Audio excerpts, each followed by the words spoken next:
Hi everyone, मेरा नाम अभिषेक है और अगर इस चैनल पे होने वाली बात से आपको कुछ सीखने को मिलता है तो कंसीडर करो सब्सक्राइब करना, लाइक करो और कोई फीडबैक हो तो कमेंट में बता सकते हो।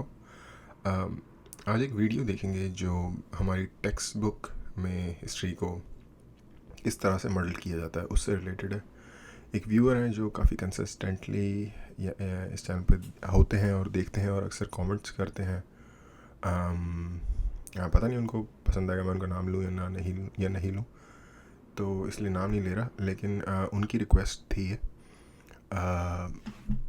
इंडियन स्कूल की जो टेक्स्ट बुक है उनमें कैसे हिस्ट्री को एक पर्टिकुलर लेंस से दिखाया गया है, कुछ चीज़ों को कैसे स्ट्रेटजिकली ओमिट कर दिया गया। आज की गाड़ी, सॉरी फॉर दैट। कैसे स्ट्रेटजिकली चीज़ों को ओमिट कर दिया गया है या कैसे चीज़ों को एक मिसकंस्ट्रूड करके कुछ चीज़ों को हाईलाइट करने के लिए हिसाब से पेश किया गया है। तो सजेशन मिला था, देखते हैं। इस चैनल पे मैंने कभी कुछ पहले देखा नहीं है और इसका हम जैसे कल बात कर रहे थे होम किंगडम की, जैसे कभी मेंशन ही नहीं की गई किसी हिस्ट्री बुक में। आई थिंक उस वो देख के उन्होंने उस पर रिएक्ट किया था, कमेंट किया था और रेकमेंड किया था। तो देखते हैं जो वीडियो है और फिर बात करते हैं उसके बारे में, क्योंकि मैंने कभी देखा नहीं है पहले, तो मैं कुछ कह नहीं सकता हूँ एडवांस में उसके बारे में और ना मेरी इतनी ज़्यादा नॉलेज भी है इस फील्ड में। हाँ, मैं ये बता सकता हूँ कि क्या मैंने इससे रिलेटेड कुछ पढ़ा है कभी, या अगर किसी पर्टिकुलर सब्जेक्ट की बात हो तो क्या मुझे उस बारे में अगर कुछ ऑलरेडी पता हो तो मैं वो शेयर कर सकता हूँ। बट एनीवे, वीडियो की तरफ चलते हैं और फिर बात करेंगे। तो जी बीते 3 दिनों में भारत के इतिहास और उसके एनसीईआरटी में लेखन के ऊपर 2 लोगों के वक्तव्य बड़े वायरल। अच्छा, एक चीज़ जिनको नहीं पता, एनसीईआरटी सिर्फ एक बोर्ड है। इंडिया में बहुत सारे बोर्ड हैं इस तरह के आईसीएसई है, एनसीईआरटी है, उसके बाद स्टेट बोर्ड्स होते हैं, हर स्टेट के अपने अलग अलग। तो आई डोंट नो ये, क्योंकि मैंने पर्सनली एनसीईआरटी से पढ़ाई की है तो मैं उसकी कमियों के बारे में ऑफ कोर्स बता पाऊँगा, लेकिन और कमियों के बारे में भी कैसे बता पाओगे जब तक आप कुएं के अंदर होते हो, तब तक आपको ये नहीं पता होता कि कुएं के बाहर भी दुनिया है। जब आप बाहर निकलते हो तब आपको दिखता है कि ओ, ये तो कुआं था। तो अगेन शायद एनसीईआरटी के, मेरा जितना भी पर्सपेक्टिव होगा वो एनसीईआरटी से रिलेटेड होगा और लिमिटेड होगा एनसीईआरटी के अंदर भी। और दूसरे बोर्ड्स का ऑफ कोर्स मुझे नहीं है आइडिया इतना। एक रक्षा मंत्री राजनाथ सिंह का बयान जिसमें उन्होंने कहा कि सावरकर जी को मर्सी पिटीशन लिखने के लिए गांधी जी ने प्रेरित किया था 1920 में। महात्मा गांधी ने कहा था आप मर्सी पिटीशन लाइए। महात्मा गांधी के कहने पर उन्होंने मर्सी पिटीशन लाई और महात्मा गांधी ने अपनी तरफ से यह अपील की थी। उन्होंने कहा था यदि सावरकर जी को रिहा किया जाना चाहिए, जैसे हम शांतिपूर्ण तरीके से आजादी हासिल करने के लिए आंदोलन चला रहे हैं, वैसे ही सावरकर जी भी आंदोलन चलाएंगे। और दूसरा, विक्रम संवत की इंडिया टुडे के मंच पर दिया गया शशि थरूर से डिबेट का अंश, जिसमें उन्होंने कहा कि भारतीय इतिहास की एनसीईआरटी की किताबों में बस मुगलों का महिमा मंडन किया गया है और कुछ नहीं। So the first brush that a young Indian will have with the history of her country is the textbooks. ओह, ये वाली टॉक मैंने आई थिंक कुछ हद तक सुनी हुई है, पूरी नहीं सुनी थी, लेकिन आई गेस शुरू का कुछ आई गेस 15-20 मिनट्स मैंने सुना था। इसमें ये हैं शशि थरूर है और अगेन जो ये खास किस्म का क्रिएचर है जो होस्ट कर रहा है। What does she see there? The story of her country is almost shown in third person as though it belongs to some other nation. While it's not my case to argue that the role of history or historians is to generate pride and hysteria and jingoism and all of that. देखो, नहीं पता third person में क्या मतलब ये है कि ऐसे बात की जा रही है कि भारत में ऐसा होता था, ऐसा नहीं होता था, ऐसे नहीं बोलते कि हमारे देश में ऐसा होता था, ऐसा होता है कि भारत में ऐसा होता है। जैसे हम ब्रिटेन के बारे में बोल सकते हैं, ब्रिटेन में ऐसा होता है, जर्मनी में ऐसा होता है, इंडिया में ऐसा होता है, तो ये लैंग्वेज लिखी होती है इंस्टेड की हमारे यहाँ ऐसा होता था। The converse also holds. that to denigrate your past, to feel a constant sense of apologia about it. I think that's been the bane of historiography, because sadly, even at the heights of the British Raj, you had space for nationalist historians, Jadunath Sarkar, Radha Kumud Mukherjee, R.C. Majumdar, V.K. Rajwade, so many of them, Bhandarkar, C.V. Vaidya. But then sadly, post-independence, and I think the Congress party unwittingly gave away that space of historiography to the stranglehold of Marxist historians. और इन दोनों ही statement के बाद हंगामा सब अच्छा, ये मैं ना पूरा 100% इस बात से एग्री करता हूँ। देखो, मैं NCERT से पढ़ा हूँ, जैसा कि मैं पहले बता चुका हूँ ऑलरेडी। जब तक मेरी खुद की क्या कहेंगे उसे, क्रिटिकल थॉट की फैकल्टीज़ इतनी डेवलप नहीं हुई थी कि मैं चीज़ को एक्चुअली उसके दूसरे लेवल पे जाके देख सकूँ, एक जो सरफेस लेवल है उससे थोड़ा डीपर जाके देख सकूँ, तब तक मैं यही सोचता था कि हाँ यार, बड़ी लूज़र काइंड ऑफ हिस्ट्री है कि यार कंटिन्यूसली लूज़ करते जा रहे हैं, ये क्या बात हुई। मतलब आई मीन कोई सेंस नहीं बन रही ना इस चीज़ की कि आप कंटिन्यूसली लूज़ करते कैसे चले जा सकते हो। आपने कोर्स करेक्शन नहीं किया, आपने कभी ये नहीं सोचा कि यार ये क्या हो रहा है, या फिर एक बार जैसे कहते हैं कि जब बंदा जल जाता है तो दूसरी बार ध्यान रखता है, वो सब कुछ नहीं हुआ हिस्टोरिकली। ऐसा मतलब आपको हैरानी होती है कि ऐसा कैसे हो सकता है, क्योंकि आप अभी के हिसाब से अगर बैठ के देखते हैं तो फॉर एग्जांपल आपने किसी जगह पैसे लगाए, आपके पैसे पूरी तरीके से डूब गए, आपको पता चल गया वो फ्रॉड था, वही बंदा दोबारा आके आपसे पैसे मांगे, आप नहीं दोगे उसको पैसे। तो इस टाइप का कुछ हुआ क्यों नहीं, है ना। और मैं तो एक नॉर्मल एवरेज इंसान हूँ उस टाइम पे, तो जस्ट आउट ऑफ कॉलेज मेरे ख्याल से, जबकि ये बात है जब मेरी सोच थोड़ी थोड़ी चेंज होनी शुरू हुई थी। ओशो, जिनको कि मैं seriously one of the smartest people out of India जो आए हैं, स्पिरिचुअल लीडर होने के अलावा वो बहुत ज़बरदस्त दिमाग है बंदे हैं, मतलब ऐसा इंसान स्पिरिचुअलिटी के अलावा भी लाइक लॉजिकल माइंड। ओशो के भाषण हैं जिसमें, या फिर लाइक टॉक्स हैं जिनमें उन्होंने कहा है कि यार जो भी आया तुम्हें मारता चला गया, तुम्हें शर्म भी नहीं आई, तुमसे कुछ नहीं करता बना, और कुछ नहीं कर सकते तो मर ही जाते। मतलब एग्जैक्टली जो ओशो का हिंदी बोलने का एक तरीका था ना, तुमसे और कुछ ना हुआ तो मर ही जाते, ऐसे करके उन्होंने बोला उसमें। और यस, तब तक मैं उनकी बात को बिल्कुल लॉजिक समझ रहा था, बट जैसे आप देखते हो ना, जब आपकी सोच होती है नहीं यार ऐसा नहीं है, आप एंशिएंट सिविलाइजेशंस उठाओ, Babylon, Egypt, Greeks, India, Chinese, ठीक है, 5 यही मेजर सिविलाइजेशंस थी।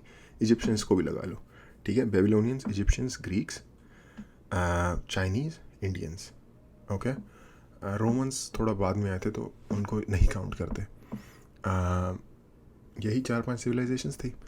पर्शियंस भी लगा लो तो 6 हो गए। इनमें से आज के टाइम पे सिर्फ एक सिविलाइजेशन सर्वाइव की हुई है, वो इंडियन सिविलाइजेशन है। अब आप सोचते हो यार, जिस दुनिया में, जिस जगह पे, जिस देश में अगर आप बिल्कुल ठीक अंदाज़ा लगाओ तो 1000 साल इन्वेडर्स, और जिसमें से कि लगभग 800 साल एक टाइप के इन्वेडर, जो कि जनरली सेंट्रल एशियन टर्किक लोग थे।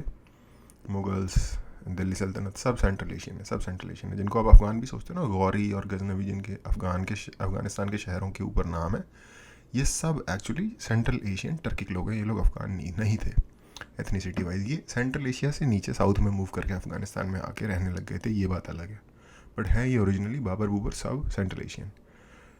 फरगाना वैली है सेंट्रल एशिया में, उज़्बेकिस्तान में, उसका कुछ हिस्सा दूसरी कंट्रीज में ही पड़ता है, बट मेजॉरिटी उज़्बेकिस्तान में। मोस्टली ये लोग उज़्बेकिस्तान या किर्गिस्तान, ये 2 कंट्रियाँ हैं, उनसे थे majority. For example Mahmud Ghaznavi की फैमिली ओरिजिनली किर्गीज़ थी, किर्गिस्तान से। मुग़ल पूरा का पूरा ओरिएंटेशन उज़्बेक लोगों का है। तैमूरलंग उज़्बेक था, और बाकी भी ये सब भी इधर से इन सब के भी पूर्वज आए थे, जो सेंट्रल एशिया का इलाका है वहाँ से। तो 800 साल उन लोगों का शासन, या 700 साल लगा लो, और वो भी नहीं, क्योंकि गजनवी का पहला हमला हुआ था 1000 में, ठीक है। इनिशियली उन्होंने आज के समय का जो पाकिस्तान है उसका एरिया कुछ कब्जाया था। इनफैक्ट इनिशियली उन्होंने अफ़गानिस्तान का जो गजनी वगैरह का एरिया है वो उन्होंने कब्जाया था सबसे पहले। वहाँ तक हिंदू शाही किंगडम का शासन होता था अप अंटिल 1000 तक। 1000 में एक बहुत बड़ी डिफ़ीट होती है हिंदुशाही किंगडम की, और वो अफ़गानिस्तान और वेस्टर्न पाकिस्तान का एरिया कब्ज़ाते हैं, और फिर धीरे धीरे आज के टाइम का जो इंडिया यहाँ तक आने में तो उनको लगभग 200 साल लग गए थे। पहली बार दिल्ली का जो तख्त है उसको हराया गया था मोहम्मद गौरी के द्वारा, जो कि लगभग 1200 के आसपास की कुछ बात है। तो लगभग 600-650 साल का टाइम बनता है जिसमें कि टर्किक लोगों ने शासन किया इंडिया पे, और जिसको कि मतलब एंड में आते आते मराठों ने जिनको हटा ही दिया था। उसके बाद लगभग 200, पौने 200, 150 साल ब्रिटिश लोगों का टाइम बनता है, बल्कि नहीं 150 भी नहीं, 150 से भी थोड़ा सा कम ही है, जो कि प्रॉपर इंडिया पे जिन्होंने रूल किया 150 साल। तो ये टाइम बनता है। तो आप अपने आप को ये सोचते हो कि यार इतना लंबे टाइम तक, फॉर एग्ज़ाम्पल पर्शिया पर जब अरब्स ने हमला किया और उमैयद डायनेस्टी वजूद में आई, तो विद इन 50 ईयर्स पूरी पर्शियन सिविलाइजेशन एग्जिस्टेंस से ख़त्म हो चुकी थी। ज़ोरोआस्ट्रियनिज़म जो उनका रिलीजन है वो ख़त्म हो गया था। उन लोगों को भाग के इंडिया आना पड़ गया, जो बचे कुचे थे सर्वाइवल कर पाए। आज भी पारसीज के तौर पे इंडिया में रहते हैं। उनकी सबसे बड़ी पॉपुलेशन पूरी दुनिया में इंडिया में है, जबकि इंडिया में भी उनकी बहुत कम पॉपुलेशन है। आई थिंक 1 लाख के अंदर है नंबर उनका, जो कि उनकी दुनिया की सबसे बड़ी पॉपुलेशन बाय एनी कंट्री। वो ख़राब हो गए, ग्रीस उड़ गया, बेबीलोनिया तो बहुत पहले उड़ गया था, इजिप्शियन उड़ गए, ठीक है। चाइनीज़ को तो उन्होंने अपने खुद के द्वारा ही उन्होंने, जैसे कहते हैं कि वो जो हीराकिरी कर लेते हैं, वो हीराकिरी कर ली उन्होंने खुद ही माओ के ज़बरदस्त दिमाग की उपज से, जो great revolution, great leap forward जो करना था उन्हें, कल्चरल रिवॉल्यूशन, उसके द्वारा। अफ़ीम का भी एक रोल था एक टाइम पे, अफ़ीम की जो लत लगी हुई थी चाइनीज़ को। इंडिया में इतने लंबे टाइम, 1000 साल यार, कहने को कहा जाता है कि 1000 साल, 1000 मान लेते हैं, 1000 साल में नहीं ख़त्म कर पाए, ठीक है। और ऐसा नहीं है कि कोशिश नहीं उन्होंने की। बहुत सारे लोग जो होंगे, बहुत सारे मेरे दोस्त हैं जो मुस्लिम हैं, उनका कहना है कि नहीं, वो जो थे वो बहुत ही उदार दिल वाले लोग थे, इसलिए उन्होंने नहीं कन्वर्ट किया। तो भाई बाकी जगहों पे क्यों कन्वर्ट कर दिया? बाकी जगहों पे भी नहीं करते, या तो बाकी जगहों के लोग ही नहीं रहे होंगे शायद इस तरीके के ना, ये होगा ना। तो मैं भी ये कह रहा हूँ कि रेजिलियंस थी यहाँ के लोगों में अपने कल्चर की जो सेव करना है उसके लिए, और वो रेजिलियंस टेक्स्ट बुक में रिफ्लेक्ट नहीं होती। ये प्रॉब्लम है सारी की सारी। जब आप टेक्स्ट बुक पढ़ते हो ना तो आपको लगता है कि यार ये तो, एक और आ गया भाई, अपॉलॉजीज। जब आप टेक्स्ट बुक पढ़ते हो ना तो आपको लगता है कि कोई अजीब से ही मरे हुए किस्म के लोग थे जिन्हें कोई फ़र्क नहीं पड़ रहा है, जो आ रहा है 2 थप्पड़ मार के चले जा रहा है, ठीक है, और अपना हिसाब किताब सेट कर रहा है।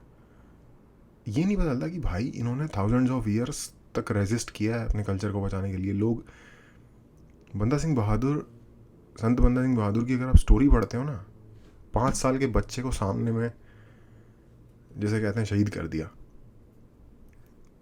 और उसके बाद उनकी आंखें निकाल दी और उनको शहीद कर दिया। भाई रिलीजन बंदे ने चेंज नहीं किया, सिर्फ इतना कहना था ठीक है मैं एक्सेप्ट कर लेता हूँ। ऐसे कौन सी हिस्ट्री की बुक में बंदा सिंह बहादुर के बारे में पढ़ाया जाता है? तो ये बहुत सही है। मैं मानता हूँ कुछ लोगों को ये है कि यार, और किसी हद तक मुझे भी कंसर्न है कि बहुत ज़्यादा हमें राइट में नहीं जाना चाहिए हमारी कंट्री को, लेकिन हमें जो ट्रूथ है ना उसको ज़रूर सामने देखो। कोई रिलीजन के पीछे नहीं, कोई कंट्री के पीछे नहीं, किसी भी चीज़ के पीछे नहीं, ठीक है, ट्रूथ के पीछे। एक चीज़ अगर आपको पकड़ के चलनी है ना, कि हर सिचुएशन का जो कॉम्पस है, अगर आप ट्रूथ को बना लोगे, आप end of the day history की सही साइड पे खड़ा हो पाओगे अपने आप को। सिंपल, जिसे कहते हैं ना गांधी जी का जंतर, तो ये मेरा जंतर है। सभी लोग अपने गणित के हिसाब से इन मुद्दों पर अपने विचार अभिव्यक्त करने लगे, और फन तो तब हुआ जब विक्रम संपत और इरफान हबीब गुथ गए। इरफान हबीब भैया एमिनेंट हिस्टोरियन, और भाई जब ऐसी बातें होती हैं तब उनके बूढ़े शरीर में बिजली कौंधने लगती है, नसों का रक्त इतनी गति से दौड़ने लगता है कि कई बार तो छींटे छुटक कर नसों से निकलने लगती हैं। नसें बेचारी संभाल नहीं पाती रक्त के फ्लो को। रक्त भी कह रहा होता है भाई, फ्लो देख रहे हो भाई का। तो बात करेंगे इस लड़ाई की, बात करेंगे दोनों ही कही गई बातों की, उनकी सच्चाई की, और साथ ही साथ हम आपको कक्षा 7वीं के इतिहास की पुस्तक पूरी पढ़वाएंगे और दिखाएंगे कि कितना किसके बारे में क्या क्या लिखा गया है, और साथ में कुछ अन्य इंपॉर्टेंट फैक्ट्स भी देंगे। आप हमारे साथ बने रहिए, देखते रहिए आज की ताज़ा खबर। आज की ताज़ा, अच्छा ये नाम इनके चैनल का, लंका कांड। तो ये सावरकर जी के ऊपर दिए गए राजनाथ सिंह के वक्तव्य के उपरांत एमिनेंट हिस्टोरियन इरफान हबीब ने लिखा, मिनिस्टर ने कह दिया, गांधी ने लेटर लिखा था, बात समाप्त हो गई। आजकल डॉक्यूमेंटेड प्रूफ थोड़ी चाहिए होते हैं इतिहास लिखने के लिए। इस पर विक्रम संपत ने अपनी बुक के पहले अंक में से कुछ डॉक्यूमेंटेड प्रूफ्स साझा कर दिए। वैसे collected works of Mahatma Gandhi के वॉल्यूम 19 के पृष्ठ 348 पर ये लेटर लिखा हुआ है, और collected works of Mahatma Gandhi के वॉल्यूम 20 में पेज 368 से 371 तक देखो मैं बंदे के आर्ग्यूमेंट्स एग्री नहीं करता, लेकिन एक बात है, कहा जा सकता है कि सावरकर ने गांधी जी के कहने पे लिख दिया था।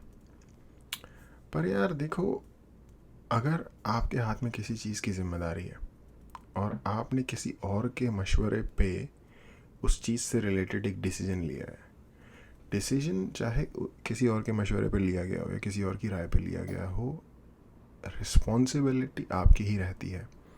तो इवन दो गांधी जी की कंसल्टेशन से सावरकर जी ने लिखा हुआ लेटर अंग्रेज़ों को, जिसको प्ली लेटर है जो भी कहते हैं, अपॉलजी लेटर, फाइनल डिसीजन लिखने का उनका ही था। तो जिसको आप कहते हैं कि किसी इस तरह से अपनी जिम्मेदारी से आप किसी को लाइक छुड़ा नहीं सकते।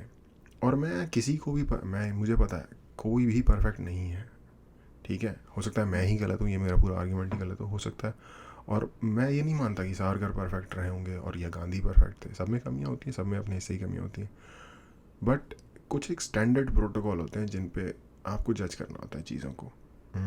फॉर एग्ज़ाम्पल आज मोदी जी हैं, ठीक है, नोटबंदी हुई, ठीक है, उसका एक बहुत नेगेटिव इकोनॉमिक प्रभाव पड़ा, माने या ना माने, है ना, अगर सपोर्टर नहीं भी मानते, सच तो सच ही है। वो अगर मान लो उन्होंने किसी के कहने पे भी किया था, तो रिस्पॉन्सिबिलिटी फाइनली जो लोग इसको गलत मान रहे हैं वो उन पे ही डालेंगे, क्योंकि उनके हाथ में फाइनल डिसीजन था लेने का। तो ये वाली बात है। इसी बात पर डेडिकेटेड हैं, जो बात राजनाथ सिंह ने कही। नीचे लिंक दे रहा हूँ, निश्चिंत होकर पढ़िएगा। साथ साथ नेहरू जी ने भी इस प्रकार के मर्सी पिटीशंस लिखे हैं जब वो नाभा जेल में थे। उन्होंने तो यहाँ तक लिख दिया था कि आज के बाद ना पंजाबी नहीं आऊंगा, प्लीज मुझे जेल में मत रखो, मुझे छोड़ दो। इसके ऊपर हमने एक डिटेल में वीडियो बनाई है, उसका लिंक आपको या तो ऊपर आई बटन में मिल जाएगा या नीचे डिस्क्रिप्शन। देखो यार, अगेन ये जो इन्होंने जो वीडियो बनाई है, ऑफ कोर्स कुछ इन्होंने दिए होंगे सबूत, मैंने वीडियो नहीं देखी ऑफ कोर्स, लेकिन अगेन जब हम ये कहते हैं ना कि नेहरू या तो गद्दार ही है या सावरकर देशभक्ति हैं, या फिर सावरकर गद्दार हैं या नेहरू देशभक्त हैं, जब भी हम इस तरह से सोचने लग जाएंगे ना एब्सोल्यूट में, तो हम बस एक रेटरिक को साबित करने के लिए पीछे लग जाएंगे। इसमें ये होता है कि हम डिसीजन पहले बना लेते हैं, सबूत उसके लिए बाद में ढूंढना शुरू करते हैं, जिसे कहते हैं putting the horse cart before the horse, putting the cart before the horse, ठीक है। कोई गद्दार ऐसा 100% ब्लैक एंड वाइट चीज़ें नहीं होती, कोई गद्दार नहीं होता पूरी तरीके से और कोई पूरी तरीके से देशभक्त नहीं होता। हर बंदा सिचुएशन के हिसाब से ओवरऑल चीज़ों को देखते हैं। यार इतना ही बड़ा गद्दार होता तो 17 साल प्राइम मिनिस्टर था यार देश का, उस 17 साल बर्बाद करने के लिए कम होते हैं किसी कंट्री को। और आपको क्या लगता है इंडिया में वीकनेसेस नहीं रही होंगी उस टाइम में, जिस टाइम में अगर इनको मौका नहीं मिला होगा बर्बाद करने का? हाँ, इन्होंने कुछ डिसीजन लिए होंगे जिससे नेगेटिव प्रभाव पड़ा होगा और कुछ डिसीजन लिए होंगे जिससे पॉजिटिव प्रभाव पड़ा होगा। सिंपल सी इतनी सी मेरी अर्ज होती है जब मैं किसी भी इस तरीके के डिस्कशन पे जाने की कोशिश करता हूँ लोगों से, कि सिंपली थोड़ा सा एक स्टेप बैक लेके पूरी चीज़ों को पूरे पर्सपेक्टिव में अपने अंदर अगर हम अपने अंदर देखें, हमने आज तक ज़िंदगी में गलतियाँ ऑफ कोर्स की होंगी ना, बहुत सारी चीज़ों को हम बहुत तरीके से करना चाहते होंगे बट नहीं हुई होंगी। हमें ऐसा लगता हो, कई बार ऐसा हुआ होगा हमारे साथ, मेरे साथ तो होता है कि यार मैं इतनी बड़ी बेवकूफ़ी कैसे कर सकता हूँ। तो अगर हम कर सकते हैं तो ये क्यों नहीं कर सकते? मैं दे रहा हूँ, आप वीडियो को भी जरूर देखिएगा। अब इरफान हबीब ने पहले तो कहा कि कोई डॉक्यूमेंटेड प्रूफ थोड़ी चाहिए, मिनिस्टर ने कह दिया, बात खत्म। यानी इनके गणित में कोई ऐसा लेटर नहीं लिखा था। उसके थोड़े ही समय के उपरांत भैया जी ने स्क्रॉल के आर्टिकल को शेयर करते हुए कहा कि गांधी ने ऐसे ही जेनरोसिटी में लेटर लिख दिया था। वाह, नहीं लिखा था से जेनरोसिटी में लेटर लिख दिया होगा, चुटकी में बदल जाते हैं डिस्टोरियन जी। अब ये बात पकड़ ली विक्रम संपत ने और ये वाले ट्वीट पेल पेल के मारे। अब इसमें डिस्टोरियन जी थोड़े से भड़क गए और उनके लिए मुन्ना भाई के बमन ईरानी वाला मूवमेंट था, मुझसे जिंदगी में कभी किसी ने ऐसे बात नहीं की वाला। और उसके बाद विक्रम संपत सैवेज, क्या रे मामू, हर चीज लाइफ में पहली बार होती है और उसके बाद आदत पड़ जाती है वाले मूड में थे। इसके बाद डिस्टोरियन जी के पास बस यही रह गया, मैंने तेरा नाम थोड़ी लिया था अपने ट्वीट्स में, मुझे क्यों पेल रहा है। अब चलिए वीडियो के दूसरे अध्याय पर चलते हैं, यानी इतिहास से छेड़छाड़ पर। ऐतिहासिक छेड़छाड़। तो विक्रम संपत ने शशि थरूर को बगल में बिठाकर बोला कि जी भारतीय पाठ्यक्रम में इन्वेडर्स का महिमा मंडन किया गया है, भारतीय डायनेस्टीज को प्रकाशित नहीं किया गया है और ये भारत का दुर्भाग्य है। You know, the story of India is a story of invaders. From their perspective, we've not reclaimed that. So a young person again who reads the story of India, it's a long litany of invasions, starting from that myth of the Aryan invasion theory to a series of battles that we have lost. We're a nation of losers, it seems to most people. That the very fact that we are around as a civilization shows there must have been some battles we also won, and the resistance that was put, Yes, which is man, curiously exactly. underplayed or subjugated in our history books. The other thing, we are sitting in Delhi, but the historiography of India is extremely Delhi-centric. Both of us come from below the Vindhyas. I think stories from our part of the country don't find mention as much as some obscure dynasties which are bigoted, Lodhis and Khiljis find incommensurate, mention in books. The Vijayanagar Empire or the Chola Empire, the Rashtrakutas, Satavahanas, Pallavas, the Travancore rulers, the Mysore Wadeyars, the Ahoms of Northeast, the Nagas, Tripuris, the rulers of Manipur. I think India needs to reclaim her history from Delhi. और अभी ना एक parliament committee बनी थी जिसके researchers ने parliament समिति को एक रिपोर्ट सौंपी जिसमें बताया गया कि बड़ा ही डिस्प्रपोर्शनेट तरीके से भारतीय स्कूली इतिहास में भारतीय इतिहास को लिखा गया है। कास्ट और मुस्लिम क्रॉनिकल्स को अधिक महत्व दिया गया है, बाकी सबको छुपा लिया गया है। इतिहास की स्कूल की सभी कक्षाओं की पुस्तकों में 97 रेफरेंसेस हैं अकबर के, 30 रेफरेंसेस शाहजहां के, 30 रेफरेंस हैं जहांगीर के और 30 रेफरेंस हैं औरंगजेब के। और वहीं छत्रपति शिवाजी महाराज के केवल 8 रेफरेंसेस, राणा सांगा और महाराणा प्रताप, इन जिन्होंने अकबर को हराया था, उनके बारे में तो हमारी इतिहास की पुस्तकें बात ही नहीं करती। वैसे ऐसे स्टैट्स देने से अच्छा है कि किसी एक कक्षा की पुस्तक मैं आपको यहाँ पर पूरी खोलकर पढ़वा दूं। तो चलिए स्कूल चलते हैं अगले अध्याय पर और कक्षा 7 की इतिहास की पुस्तक पढ़ते हैं। वैसे मैंने क्लास 6, 7, 8 सभी की पुस्तकों के लिंक नीचे दे दिए हैं, डाउनलोड करिएगा। सभी को पढ़ने का मन करे तो सभी को पढ़िएगा।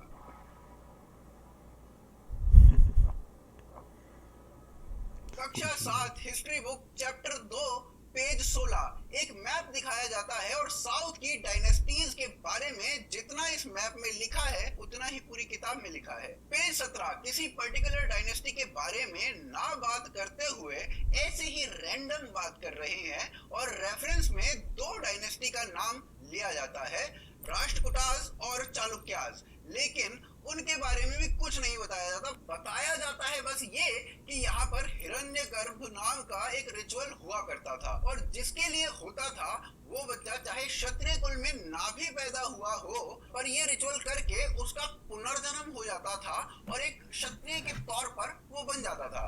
मतलब उन लोगों को कार्टून दिखाने के लिए लिखा गया था।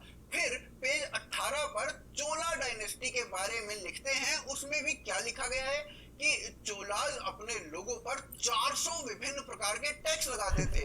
पाम ट्री पर चढ़ने के लिए अगर सीढ़ी का भी प्रयोग कर लेना कोई तो उसे टैक्स देना पड़ता था। बाप से बेटे को प्रॉपर्टी ट्रांसफर कराने के लिए भी टैक्स लगाया जाता था। ये सब कुछ दिखाया गया है, यानी कि दिखाया गया है कि बड़ा रिग्रेसिव रिजीम था। लेकिन जब मुगलों की बात आती है तो Oppressive. जिजिया के बारे में कोई क्रिटिसिज्म नहीं किया जाता, उसको रिग्रेसिव नहीं बताया जाता। पेज 21 पर सुल्तान गजनी के बारे में लिखा जाता है और बताया जाता है कि गजनी अपने द्वारा कॉन्कर किए गए लोगों के बारे में अधिक जानना चाहते थे और जिसके लिए उसने स्कॉलर्स को रखा था, जिसने किताब अल हिंद लिखी, मतलब जिसने सोमनाथ मंदिर कई बार तोड़ा, जिसने हिंदुओं को इतनी यातनाएं दी, उसके इन सभी कृत्यों को छुपा कर कहा गया, उतना स्कॉलर्स को बड़ा सम्मान देता था। फिर आता है चैप्टर 3 और पूरा यार चैप्टर वैसे एक चीज़ देखो, इसको कहा जाता है सुल्तान गजनी को, है ना, और गब्बर को कहा जाता है डाकू। पर एक डाकू में और उसमें क्या फ़र्क है? डाकू का भी एक अपना एरिया होता है जहाँ पे पुलिस का या किसी का और आना जाना नहीं होता, मतलब पूरी सॉवरेनिटी के साथ वो रह रहा होता है वहाँ पे। उसका भी यही काम होता है, प्लंडर करना। तो ये लोग भी तो वही करते हैं बेसिकली। तो ये लोग अगर देखा जाए तो ओरिजिनली तो ये लोग डाकू हैं। सुल्तान दिल्ली के सुल्तानों पर डेडिकेट कर दिया गया और कहीं भी उनके द्वारा की गई हिंदुओं पर यातनाओं को मेंशन नहीं किया गया। भाई चोलास के बारे में भी लिख देते एक चैप्टर, नहीं खैर वो तो रेग्रेसिव थे आपके हिसाब से। फिर आता है चैप्टर 4, पूरा मुगल एम्पायर पर डेडिकेटेड है। चैप्टर 5 रूलर्स एंड बिल्डिंग्स पर आधारित है। हाँ, रूलर्स एंड बिल्डिंग्स में जिन बिल्डिंग्स का बखान है वो केवल वही है जो मुगलों ने बनवाई, उनके अलावा एक दो मंदिर के बारे में बताया है। हाँ, ये भी बताया है कि मंदिर और मस्जिद सुंदर इसलिए बनते थे क्योंकि वो प्लेस ऑफ वर्शिप हैं। ये नहीं बताया गया कि मंदिरों को तोड़कर ही अधिकतर मस्जिदें बनती थी। ये भी नहीं बताया गया कि रूलर्स एंड बिल्डिंग्स में किस रूलर ने कितने मंदिर तोड़े। फिर पेज 65 पर एक साउथ से है, इंडिया से, आई थिंक उनका नाम है प्रवीण मोहन। मैंने पहली बार जब उनकी एक वीडियो देखी थी, उसमें उन्होंने कुतुब मीनार का एक टूर दिखाया था और वहाँ पे चीज़ों को थोड़ा सा लाइक शूट करके दिखाया था। और लिटरली कुतुब मीनार में आज भी, कुतुब मीनार के अंदर उसके जो इंटरनल जो इसको कहेंगे कि वरांडा है, उसमें उसके अंदर आज भी मंदिर है। आई मीन जो रहा होगा, जो कि थोड़ा सा नीचे ग्राउंड लेवल से नीचे सिंक होता जा रहा है। लिटरली वहाँ पे मूर्ति सब बनाई थी उन्होंने, दिखाया था। वीडियो आई गेस मिल जाएगी आपको प्रवीण मोहन की। अगर आप सर्च करोगे प्रवीण मोहन कुतुब मीनार, आपको आराम से यूट्यूब पे मिल जाएगी, आप देख सकते हो। लिटरली मंदिर वहीं है, राइट देयर। मूर्तियाँ तक दिख रही हैं, सब कुछ।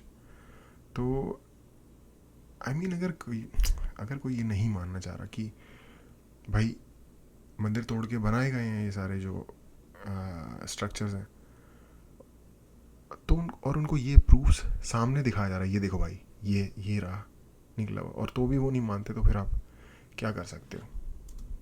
और जस्टिफिकेशन शुरू हो जाता है कि मंदिरों को क्यों तोड़ा गया और बताया गया कि मंदिर अधिकतर राजाओं द्वारा बनवाए गए होते थे और वो एक वेल्थ का प्रतीक होते थे, तो उन पर अटैक करना तो सही ही था। फिर बताया गया कि साउथ के एक राजा ने श्रीलंका पर अटैक किया और वहां पर युद्ध जीता, तो वो भी ना वहां के मंदिर से सोने की बुद्ध की प्रतिमा को उठाकर ले आया था। ऐसे ही गजनी ने भी सोमनाथ के मंदिर पर अटैक किया और उसके बाद मंदिर को लूटा। एक हिंदू राजा ने कैसे बुद्ध प्रतिमा को लूटा, उसके ऊपर पूरा एक पेज लिखा गया, और कैसे गजनी ने सोमनाथ को लूटा, उस पर 3 लाइनें लिखी गई। फिर चैप्टर 6 में ट्रेडर्स और क्राफ्ट्स के बारे में बताया जाता है। विजयनगर एम्पायर, जिस पर पूरा एक चैप्टर होना चाहिए था, उस पे केवल एक पेज में पूरा विजयनगर एम्पायर को सिमटा दिया जाता है। फिर चैप्टर 7 में ट्राइबल्स के बारे में बताते हैं और अहोम्स के बारे में बताते हैं, जिसमें बताते हैं कि 1962 में मुगलों से अहोम्स हार गए थे। लेकिन ये बिल्कुल नहीं बताया गया लचित की लीडरशिप में कितनी बार लचित मुगलों को बोरफुकन अहोम्स ने हराया था। फिर चैप्टर 9 में मेकिंग ऑफ रीजनल कल्चर, भाई कोई राष्ट्र तो था नहीं, भारत की बात तो की नहीं जा सकती थी, इसीलिए तो रीजन्स के बारे में बात की, और राजपूतों का, मलयालम बोलने वालों का, एटसेट्रा एटसेट्रा। फिर लास्ट चैप्टर 10, जिसमें नादिर शाह, अवध के नवाब, भर भर कर डिटेल्स दी गई है इनके बारे में, और छत्रपति शिवाजी महाराज के बारे में केवल एक छोटा सा पैरा है। तो ये है क्लास 7th की इतिहास की पुस्तक। इस पर आपका क्या कहना है, आप कमेंट्स में अवश्य लिखें। साथ साथ आप हमें पेट्रियन यार इस पे कुछ काम करने की ज़रूरत है, इसको सुधार करने की ज़रूरत है। vokalfactory.com पर हमारी ये देखो, सुधार तब आएगा जब लोग बात करेंगे, और आई थिंक लोग बात करना शुरू कर रहे हैं। या हम यही कर सकते हैं एज एन इंडिविजुअल। आज के आईटी के टाइम पे हमारे पास एक प्लेटफॉर्म है यूट्यूब या फिर इस तरह के दूसरे सोशल मीडिया प्लेटफॉर्म, और हम ये बात कर रहे हैं, ऐसे इनके तरीके के दूसरे लोग बात कर रहे हैं। विक्रम संपत जो कि बहुत फेमस एक हिस्टोरियन है इंडिया में, वो बात कर रहे हैं। जब इस तरह के लोग बात करेंगे तो अगेन बात धीरे धीरे निकल के फैलती है। मैंने भी सुना, शायद मेरे थ्रू एक दो लोग और सुन लेंगे, इनके थ्रू शायद मिलियंस ऑफ लोग सुनते होंगे, और धीरे धीरे ये बात फैलेगी। और जब इस तरह से बात फैलती है तो कभी ना कभी सरकार के कान में भी जाएगी, और जिस दिन कोई ऐसा बंदा होगा जो इस चीज़ को ठीक करने के लिए, जिसकी विल भी होगी और जिसकी कैपेसिटी भी होगी, तो ये ठीक होगा। इसी तरह से बात करके ही मुद्दे उठते हैं। तो आई थिंक यस, उम्मीद है कि ये चीज़ें ठीक होंगी समय के साथ, क्योंकि जब जिस चीज़ की डिमांड आनी शुरू हो जाती है वो चीज़ हो जाती है अपने आप। और इसमें किसी का, अगेन मैं दोबारा कह रहा हूँ, किसी को भी एक नेगेटिव कटघरे में खड़ा करना आज के दिन में हज़ारों साल या सैकड़ों साल पहले की जो चीज़ें हैं उनके लिए मेरे हिसाब से गलत होगा। ट्रूथ सामने आना चाहिए, और ट्रूथ शैल प्रिवेल, सत्यमेव जयते, जो हमारा नेशनल मोटो है, एग्जैक्टली वो फॉलो करना चाहिए हमें। सभी मर्चेंडाइज उपलब्ध हैं, वहां जाइए, इन मर्चेंडाइज को लीजिए। इसके अलावा हमें फेसबुक, ट्विटर, इंस्टाग्राम पर फॉलो करें। आप देख रहे थे आज की ताज़ा खबर। जय हिंद, जय भारत। सरकास्टिक है हाँ। एनीवे, तो ये वीडियो थी। आई होप जिन ब्रदर ने रिक्वेस्ट किया था उनको थोड़ा अच्छा लगा होगा। आज के लिए इतना ही। होपफुली आपको सीखने को मिला होगा। देखने के लिए थैंक यू।